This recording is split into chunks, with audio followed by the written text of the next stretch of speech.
Question number 23, इसमें ए, B और सी साझेदार है जिसके बीच का रेशियो 2:1:1 है। डेथ किया है ए। प्रीवियस ईयर सवाल में दिए हुए 31 दिसंबर को इन होता है, जबकि डेट ऑफ डेथ 28 फरवरी है। डेट ऑफ डेथ 28 फरवरी दिया हुआ है, तो जनवरी और फरवरी 2 महीना पार्टनर ए इस फाइनेंसिंग ईयर में जिंदा रहा, तो 2 महीना का हम हिसाब तैयार करेंगे। प्रश्न के लायबिलिटीज भाग में देखें,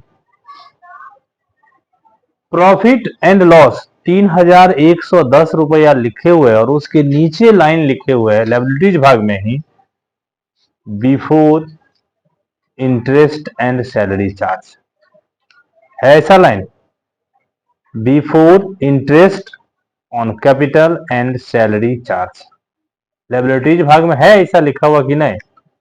निश्चित रूप से होगा। ठीक है, तो ये प्रॉफिट 3110 रुपया है, वो पूंजी पर ब्याज और साझेदार के वेतन को देने से पहले है, तो हमको इस चीज को पेमेंट करना है। प्रॉफिट ब्याज और वेतन के पहले है, इसीलिए प्रॉफिट में से ब्याज और वेतन को पेमेंट करना है। इस पेमेंट के लिए पीएल एप्रोप्रिएशन बनाने का प्रोविजन होता है। तो पीएल एप्रोप्रिएशन बनाने के लिए तीनों ही पार्टनर का हम कैपिटल पर ब्याज निकालेंगे और तीनों ही के लिए 2 महीना का ही ब्याज निकालेंगे, क्योंकि 2 महीना का ही हमको अभी पुराने बिजनेस का हिसाब दिखाना है, उसके बाद तो नया बिजनेस शुरू हो जाएगा।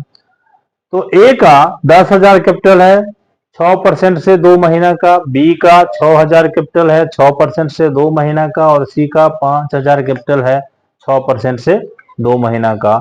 100 रुपया, 50 रुपया, 60 रुपया और 50 रुपया ब्याज है।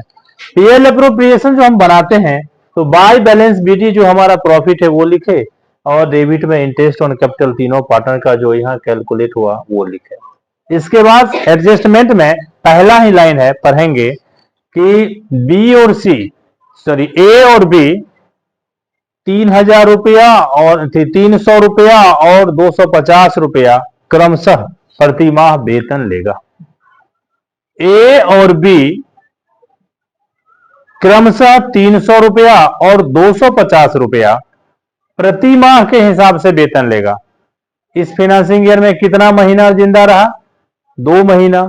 तो ए और बी के वेतन, ए का 300 को 2 से गुना कर दिए और बी का 250 से को 2 से गुना कर दिए। इसके आधार पे आप बैलेंस करते हैं तो 1800 रुपया बैलेंस आया, जिसको आप प्रॉफिट मान के रेशियो में बांटेंगे तो 900, 450 और 450 शेयर आया। अब इसके बाद वेतन के बाद वाला लाइन क्वेश्चन में है कि गुडविल का वैल्यूएशन एवरेज प्रॉफिट के 2 गुना पे करना है, जबकि प्रॉफिट 3 साल का दिया गया है, ऐसा क्वेश्चन में है। तो हम यहां लिखे हैं goodwill is equal to 2 into average profit. Average profit के लिए 3 साल का प्रॉफिट है, जिसको जोड़ के 3 से भाग दे दिए तो एवरेज प्रॉफिट 5,600। अब गुडविल 2 से गुना हुआ तो 11,200। उसमें ए का शेयर, चूंकि ए डेथ पार्टनर है, 2/4 के हिसाब से 5,600 आया। अब ए, बी और सी यहां 2 1 और 1 के रेशियो में लाभ हानि को बांटेंगे। ए डेथ किया तो ए के डेथ करने के बाद बी और सी का रेशियो इक्वल होता है 1:1, इसीलिए ए के गुडविल को बी और सी के बीच इक्वल बांटा गया 2800 और 2800। ए का एक्सक्यूटर अकाउंट बनाएंगे।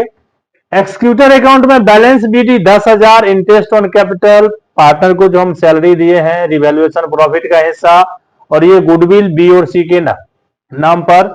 और प्रश्न के लायबिलिटीज भाग में देखेंगे जनरल रिजर्व है, तो उस जनरल रिजर्व का लाभ के रेशियो के हिसाब से बांट के इसका शेयर। एसेट भाग में लिखे हुए है ए को संस्था के द्वारा लोन दिया गया था 4,000 रुपया। देखेंगे एसेट भाग में लोन टू ए ऐसा है, तो ए को लोन दिए थे तो ये लोन एडजस्ट होगा। ए का अभी बना 19,000, जिसमें से 4,000 लोन पहले ले लिया था, तो 4,000 एडजस्ट के बाद इसको हमको पेमेंट करना है 15,000। कह रहा है कि एक एक्सक्यूटर को नगद दे दिया गया तो आप 15,000 रुपया पेमेंट कर दिए। इसके बाद बी और सी का कैपिटल अकाउंट। बी का बैलेंस बीडी जो कैपिटल है 6,000 और 5,000, इंटरेस्ट ऑन कैपिटल 60 रुपया और 50 रुपया। बी सैलरी भी लिया है 500 रुपया 250 के महीना के हिसाब से 2 महीना का। सी सैलरी नहीं लिया है। फिर पीएल अप्रोप्रिएशन का प्रॉफिट का शेयर 450 और 450 और जनरल रिजर्व का इसका शेयर 900 और 900। इसमें डेथ पार्टनर के गुडविल के पार्ट को जब रिमेनिंग बांटता है तो रिमेनिंग के डेबिट में लिखते हैं। तो जो 2800 और 2800 यहाँ शेयर है जिसको यहाँ लिखा गया। बैलेंस कर दिए तो बी का 5,110 और सी का 3,600। अब इस सब के आधार पे फॉर्म का नया बैलेंस शीट बनेगा। नया बैलेंस शीट सिर्फ बी और सी का कैपिटल लिखाएगा जो यहाँ आया 5,110 और 3,600। क्रेडिटर सवाल में दिया हुआ है 3,790। इसमें न तो इंक्रीज हुआ है न तो डिक्रीज हुआ, ऐसा कोई सूचना नहीं है, इसीलिए जो अमाउंट है वही लिखेंगे। बाकी चीज जिसका काम ऊपर कहीं ना कहीं हो गया उसको नहीं लिखना है। तो लायबिलिटीज भाग में एक जनरल रिजर्व है एक प्रॉफिट है जो दोनों इसमें एडजस्ट हो चुका है, इसलिए यहां नहीं आएगा। इस तरफ कैश एसेट भाग में 20,000 दिया हुआ है। एक्सक्यूटर को हम 15,000 यहाँ पेमेंट किए हैं तो 20,000 में से 15,000 को माइनस कर लें, 5,000 यहाँ लिखें। और डेटर्स 7,500 बुक वैल्यू है, इसमें कोई भी इंक्रीज और डिक्रीज नहीं हुआ है, वो 7,500 लिख के दोनों तरफ का अमाउंट इक्वल। तो इस तरह से जब भी बैलेंस शीट बनाए इसमें तो बैलेंस शीट का अमाउंट दोनों तरफ से इक्वल हो जाए तभी सवाल सही माना जाएगा, नहीं तो सवाल गलत माना जाएगा।